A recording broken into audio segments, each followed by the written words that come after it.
ჩვენ გადაცემის დასმეთი ნაწილის დავბრუნდით პირდაპირ ეთერში დაახლოებით 3 გვერდიანი არის მიმართვა, რომელსაც გამომცემლები საქართველოს პრემიერის და პარლამენტის თავმჯდომარის სახელზე გზავნიან.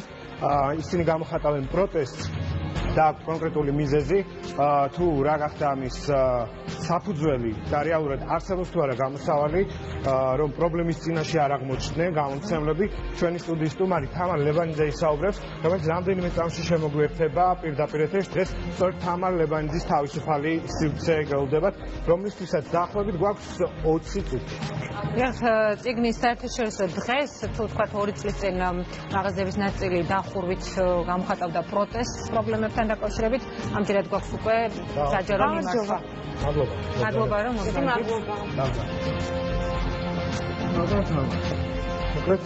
ბოლო 2 წელია აქტიურად იბრძვით, რომ პრობლემა მოგვარდეს.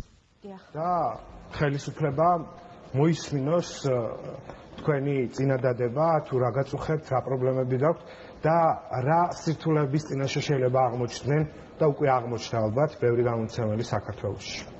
არა მარტო გამომცემელი, მე ასე ვიტყოდი, იმიტომ რომ ჩვენი პრობლემა ეხება ზოგადად სისტემას, საგანმანათლებლო სისტემას და მთელ ინფრასტრუქტურას, რომელიც მოიცავს წიგნის მაღაზიებს.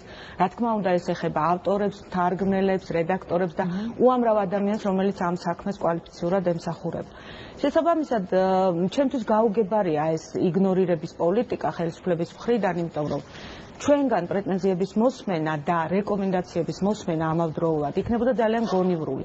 ეს ეყრდნობა გამოცდილებას, ეს ეყრდნობა ცოდნას, არა მარტო საქართველოში შეძენილს, არამედ ჩვენი კოლეგებთან გაზიარების შედეგად მოსულ ინფორმაციას უცხოელ კოლეგებს გულისხმობდა.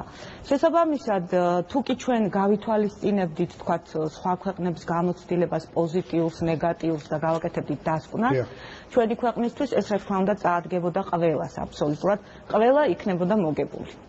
მე მინდა რამდენიმე პუნქტი შევეხო ამ მიმართვიდან, თქვენ ბრძანებთ, რომ განსაკუთრებით მიმართვაში, რომელსაც 9 გამომცემლობა უერთებათ როარდები, ხო? გაკოტრდა ან გაკოტრების პირას არის ქართული გამომცემლობის მნიშვნელოვანი ნაწილი და დაიხურა მცირე და საშუალო პოლიგრაფიული საწარმოები, უმრჩეველი დარჩა ასეულობით ადამიანი. რამდენად მასშტაბური პრობლემაა ეს ჩვენი მაყურებლისთვის უფრო ნათელი რომ გახდეს, თქვათ. ეს არის 9 საგამომცემლო სახლის პრობლემა, რომელსაც მხოლოდ ეს 9 საგამომცემლო სახლი აღიქვამს, თუ უფრო გლობალურ კონტექსტში რომ ახსნათ. თქვენ აქ ხაზგასმით აღნიშნავს პროცესებით უკაცრავად ჩაგერთვებით. სულ რამდენი გამომცემლობა იცით საქართველოში? არ ვიცი, მე არა, რატომ გეკითხეთ, თავისთავად 9 უკვე ძალიან ბევრია პატარა ქვეყნისთვის. თუ კი ჩვენ ვაპარაკობთ იმაზე, რომ ქვეყანაში არის 250 გამომცემლობა და 9-ს პრობლემა შეექმნა, ეს სხვა არის, მაგრამ თუ 9 შეექმნა პრობლემა, მაგრამ სულ 15-ია, ეს რა თქმა უნდა სულ სხვა. შესაბამისად, მე ასე ვიტყოდი, მთლიანად სექტორს უჭირს. ეს არის პრობლემა ძალიან მნიშვნელოვანი ნაწილის, კულტურის მნიშვნელოვანი ნაწილის, კულტურის, საგანმანათლებლო სფეროსი.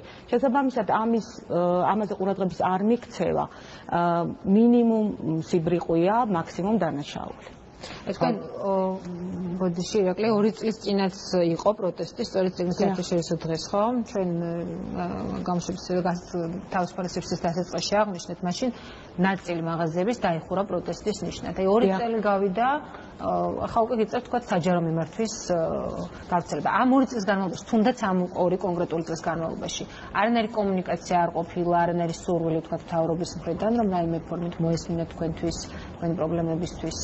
არა, იყო მხოლოდ ცალკეული შეხვედრები შესყიდვების კონკრეტულ სტრუქტურასთან და ისიც ეპიზოდური ხასიათის, ჩვენ მას შევთავაზეთ სახელმწიფო სახსრების დაზოგვა, იცით ალბათ ამის შესახებ, რომ საწყობები, ჩვენი საწყობები სავსეა წიგნები და რა თქმა უნდა იქნებოდა გონივრული ამ წიგნების შესყიდვა სახელმწიფოს მხრიდან და იყო მცდელობები ჩვენი მხრიდან კომუნიკაციის სხვადასხვა ფორმით, მაგრამ უშედეგოდ და არც არავინ აპირებს მე ეს გრძნობ.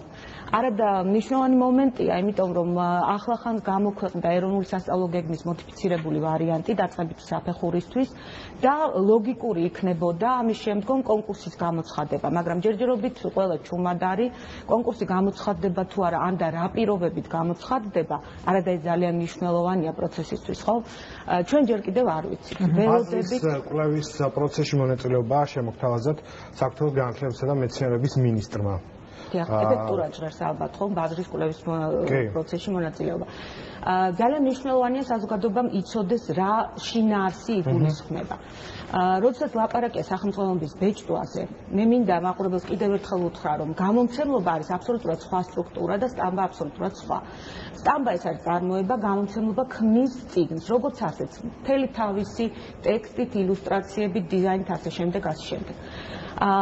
ანალოგია შეიძლება ვიღაცისთვის უხეში იყოს, მაგრამ დაახლოებით ასეთი არის მაწონი და მაწონი არის პროდუქტი მნიშვნელოვანი, რომელიც იქმნება ვიღაცის მიერ და არის ქილა, რომელშიც ასხია ეს მაწონი. რა თქმა უნდა, ქილა ძალიან მნიშვნელოვანია, მაგრამ ჩვენ შემთხვევაში წიგნებზე და სტამბებზე რომ გადავიდეთ, სტამბა არის ის, ვინც ქმნის ქილას და გამომცემლობა არის ის, ვინც ქმნის მაწონს, ხო?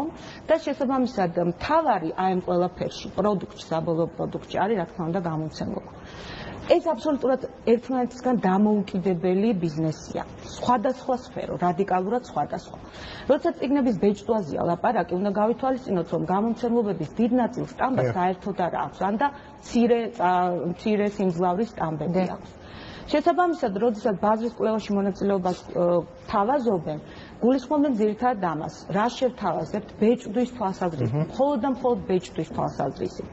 მაშინ, როდესაც ჩვენ გვაქვს პრეტენზია იმაზე, რომ წიგნი, პროდუქტი ჩვენი შექმნილია და ჩვენი ნებართვის გარეშე საერთოდ არ უნდა იბეჭდებოდეს. ანუ კონფლიქტის არსი, დაპირისპირების არსი, იმაში კი არ მდგომარეობს, რომ ჩვენ არ გვინდა არსებობდეს უფასო სახელმძღვანელოები ბავშვების პირიქით. თქვენი გვერდისავლით მოხდა სახელმწიფოს მხრიდან კონკრეტული სახელმძღვანელოების ბეჭვდა. ეს არის თავარი მიზეზი, რის გამოც დაიწყო კონფლიქტი. რასაკვირველია. კონფლიქტი გრძელდება, დაზარალებული მაინც არის ალბათ გამომცემელი და ნაკლებად ზარალდება თუნდაც მკითხველი. თუ ფორმულირება არის არასწორი, გავაგზავნოთ საუბარი, ვინაიდან მე როგორც ვიცი, სახელმძღვანელოები ადრესატამდე მაინც მიდის. უბრალოდ თქვენი გვერდისავლით და რეალურად გამომცემლების პრობლემა. დიახ, გამომცემლების პრობლემა სწორედ ამაში მდგომარეობს, იმიტომ რომ ჩვენ ვიღებთ ძალიან მინიმალურ ანაზღაურებას იმ შრომაში, რომელიც გავწიეთ მანამდე და ეს ქმნის სერიოზულ სირთულეებს ფინანსური ხასიათის, მაგრამ თუ ამ პრობლემას ზოგადი კუთხითაც შევხედავთ, რაც ძალიან მნიშვნელოვანია, პროცესში შეწყდა წიგნების შექმნის, სასწავლო სახელმძღვანელოების შექმნის პროცესი გაჩერდა ხელოვნურად და საბოლოო ჯამში წიგნები მიდის მომხმარებლამდე, მოსწავლემდე, მასწავლებლამდე, მაგრამ ჩვენ არ ვიცით შედეგი რა არის. აი ჩატარდა ეს რეფორმა, 2 წელი გავიდა. როგორ იმოქმედა ამასწავლების ხარისხი და გაუმჯობესდა თუ არა. მე მგონი ჩვენთვის საზოგადოებისთვის მთავარი შეკითხვა უნდა იყოს ზუსტად ეს. რა მოიტანა ამ რეფორმამ? მხოლოდ უარყოფითი, ანუ გამომცემლების სერიოზული პრობლემები, თუ არის რაღაც დადებითი და ხომ არ შეიძლებოდა კარგი საქმე გაკეთებულიყო დანაკარგების გარეშე, ანუ არაფერი გაფრჩებულიყო. აი ეს არის ის ძირითადი შეკითხვები უამრავ სხვა დეტალიზებულ შეკითხვასთან ერთად და ეს დეტალიზებული შეკითხვები ისევ ძალიან ზოგადად რომ თქვა უკავშირდება სამართლიანობის აღდგენას, ვთქვათ, იმ საკითხს, რატომ არის უცხოელი გამომცემელი და ქართველი გამომცემელი აბსოლუტურად სხვა პირობებში აი ამ სიტუაციაში, იმიტომ რომ მოგეხსენებათ ინგლისური სახელმძღვანელოებს საქართველოში გამოსცემდა მხოლოდ გამომცემლობა მაკმილანი, უცხოური გამომცემლობა და მას დღესაც აქვს ხელშეწყობის რეჟიმი. და ასე შემდეგ და ასე შემდეგ. მოკლედ უამრავი შეკითხვა შიგნით, რომელიც უნდა იყოს საზოგადოებისთვის საინტერესო, თუ კი გვინდა სისტემის გაჯანსაღება. კი ბატონო. სახელმძღვანელოების გარდა მე ზოგადად წიგნის პრობლემის შესახებაც ვისაუბროთ, თქვენ ამ მიმართვას იწყებთ, იმით რომ რაოდენ დიდი პატივია საპატიო სტატუსით მიიღოს მონაწილეობა საქართველოს 2018 წელს ფრანკფურტის წიგნის ბაზრობაში, ხო? ბაზრობაში. თუმცა შემდეგ მოყვებით იმ პრობლემებს, რაც რეალურად დგას დღეს საქართველოში. აი ამ ბაზრობის მნიშვნელობის შესახებ და რეალურად თუ კი სიტუაცია არ შეიცვალა, თქვენ ალბათ ამას შემთხვევით არ აღნიშნავთ, რა შეიძლება მქონდეს 2018 წელს შედეგი თუნდაც ფრანკფურტის ბაზრობა. დიახ.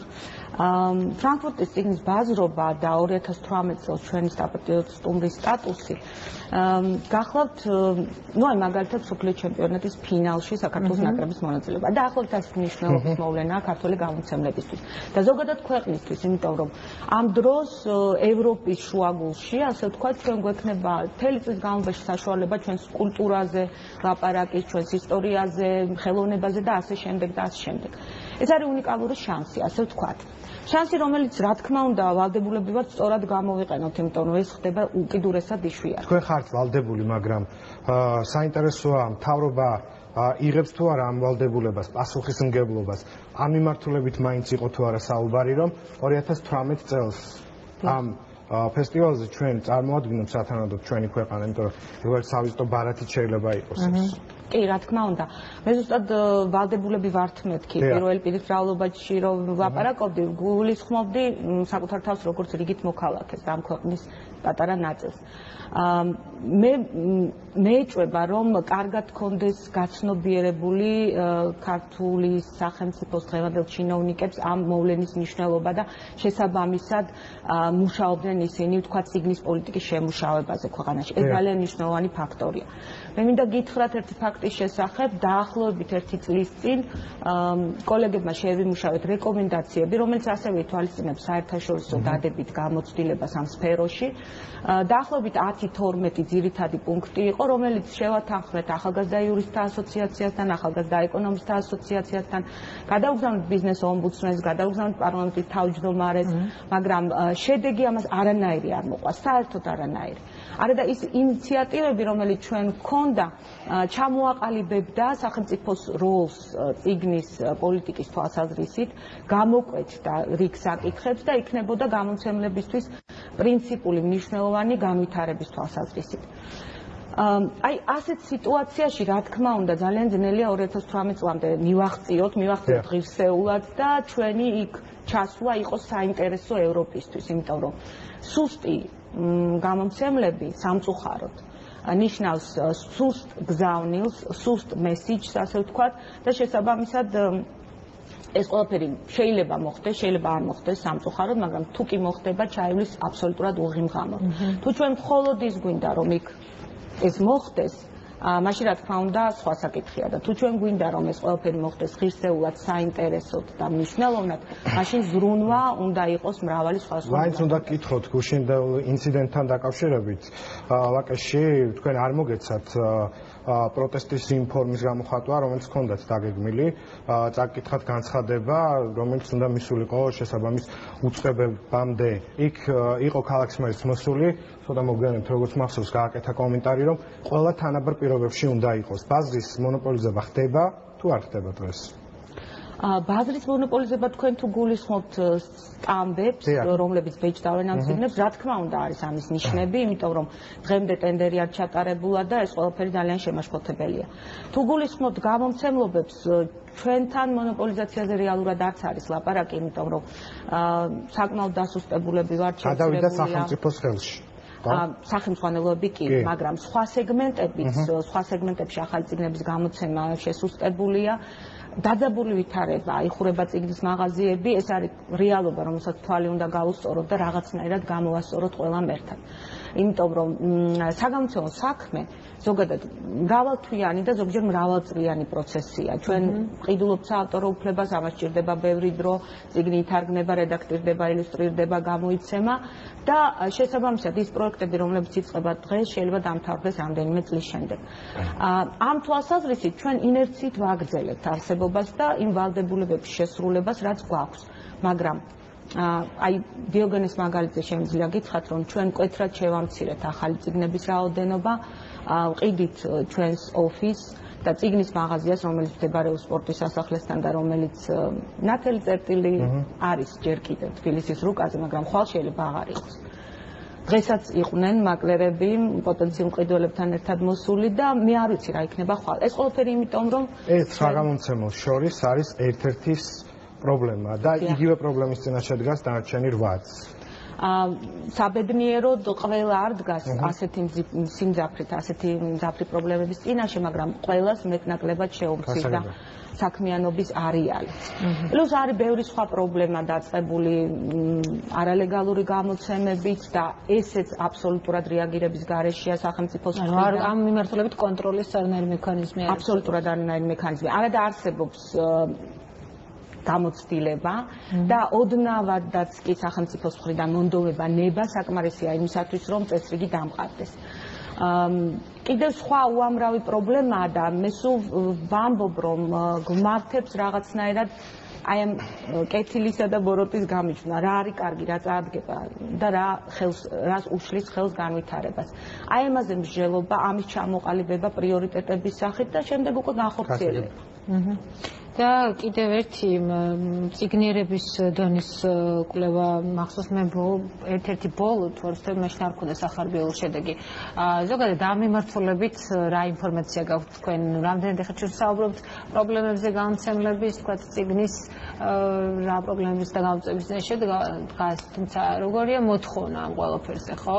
ეს საინტერესოა. თქვენ ზანებდით რომ მაღაზია იხურება ცხადი ალბათ ეს დააზარალებს, ალბათ არ დააზარალებს რა თქმა უნდა ციგნის მოყვარულებს და მკითხველებს, მაგრამ რამდენად ბევრი არიან ასეთები, რამდენად არის მოთხოვნა ციგნი კვლავ. სანამ ჩვენი ქვეყანა არ გახდება თითოეული ადამიანის ინტერესებზე ორიენტირებული, მანამ არ იქნება აწყობილი ჭეშმარიტი დემოკრატია ამ ქვეყანაში. მე ამაში ღრმად ვარ დარწმუნებული, იმიტომ რომ ერთადერთი მკითხველი იყოს დღეს საქართველოში, არა და ნამდვილად მეტნი არიან. ჩვენ მასზე ზრუნვა გვმართებს. საერთოდ ეს ამ ცნებებით ოპერირება ძალიან არ მიყვარს, უმრავლესობა, უმცირესობა. მაგრამ ფაქტია, რომ ქართულ მკითხველს არც თუ ძალიან მრავალრიცხოვანს, მაგრამ არსებობს სჭირდება მხარდაჭერა. მას სჭირდება, ისევ როგორც ჩვენ კულტურას ზოგადად, იცით, მე სულ მინდა რომ რაღაც პოზიტიურად შევხედო ამ ყველაფერს და ის პრობლემები, რომელიც დაგვაწყდა თავს, მინდა რომ გახდეს ბიძგი განვითარებისთვის. და იცით, როცა 20 წლის წინ, დიოგენე 20 წლის ხდება წელს, ეს ძალიან ბევრია კერძო კომპანიისთვის. როდესაც 20 წლის წინ ვიწყებდით ამ საქმეში ჩახედვას, ასე ვთქვათ, ხო? აი მაშინ ვფიქრობდი, რომ რა არის საჭირო, რომ ჩვენ სოფლიოს ნაწილი გავხდეთ, რა არის საჭირო, რომ მყარად დავდგეთ ფეხზე. ჩვენ გვჭირდება აღდგენა სოფლიო რუკის, ამ შემთხვევაში სოფლიოს კულტურული რუკის, იმიტომ რომ საბჭოთა კავშირი მოგეხსენება თუ აღრესად ჩაკეტილი იყო გარე სამყაროს მიმართ, დღეს საქართველოს სამწუხაროდ ასევე ჩაკეტილია, მე ასე გრძნობ და აი ის მოზაიკა, ეს მრავალფეროვნება, სამყაროსი ჩვენამდე არ მოსული, წყვეტით მოსული, საბჭოთა ცენზორების გემოვნების მიხედვით შერჩეული, რა თქმა უნდა ლიტერატურასაც შეეხო. მაშინ, როდესაც საბჭოთა კავშირი დაინგრა და დაიწყო რაღაც სიახლეები, ჩვენ დავიწყეთ ამ საერთო სურათის აღდგენა, გაჩნდა ინფორმაცია და აღმოვაჩინეთ მუსიკოსები, მწერლები, მხატვრები, რომელსაც მანამდე არ ვიცნობდით. და აი ეს ჩართულობა პროცესში აუცილებელია სრულიად აუცილებელია ახალგაზრდებისთვის, იმიტომ რომ მათ წინააღმდეგ შემთხვევაში არ ექნებათ საშუალება იგრძნონ სამყაროს ნაწილად. თუმცა ციგნიერების ნაცვლად ჩვენ გვიწევს სხვა პრობლემაზე საუბარი და ჩვენ გაიცემა პრაქტიკულად დასრულდა და ბოლო კითხვა უნდა დავსვა. მილიონზე ოდნავ მეტი ციგნი არის დასაწყობებული ბოლო წლის განმავლობაში. რა აბედიელი სამ ციგნებს? ძალიან ცუდ შემთხვევაში მაკულატურაში ჩაბარება. ამის საშიშროება პროცენტულად რამდენად მაღალია, ვიდრე ის, რომ გავიდეს და მკითხველამდე მივიდეს. მე გამიჭირდება თქმა პროცენტურად რამდენად მაღალია ამის საშიშროება, მაგრამ რეალურია ნამდვილად ალბათ 50-50-ზე. ჩვენ სამწუხაროდ ვართ დამოკიდებული ამ შემთხვევაში სახელმწიფოს გადაწყვეტილებებზე. დიდი მადლობა. ძალიან დიდი მადლობა. დიდი მადლობა. დამოკიდებული ამ განცხადებას თუ რა პასუხობდება პარლამენტის თავმჯდომარის მხრიდან და ასევე პრემიერის მხრიდან. მე დაგიტოვებ საჩუქრებს. ხო მინდოდა ამით დამეწყო, მაგრამ რაღაც საშუალება არ მომეცა. ყველაფერი რაც მე ვილაპარაკე, რა თქმა უნდა, ციგნიერებას ეხება. ეს არის პოლოსტერი, ეს არის ფილიპ როტი, ორი დიდი ამერიკელი ავტორი, ჩვენი ორი ძირითადი სერია. აი აქ დავდებ და უღრმესი მადლობა. მადლობა თქვენ. წარმატებები იმ საქმეში, რომელსაც შევუდექით და შეეჭიდეთ. მადლობა. თამარ იყო თავისუფალი სივრცის დღევანდელი სტუმარი. მოკლედ, დღისა და კვირის მთავარი თემები ასეთი იყო ცხრიანში. ერთმანეთს შევხვდებით ორშაბათს საღამოს 9-ზე. შემოგვერთდით, ერთად დავიწყოთ კვირის აქტუალური თემების განხილვა და შეჯამება. მანამდე დაელოდეთ ახალ ამბებს შაბათსა და კვირას. ნახვამდის.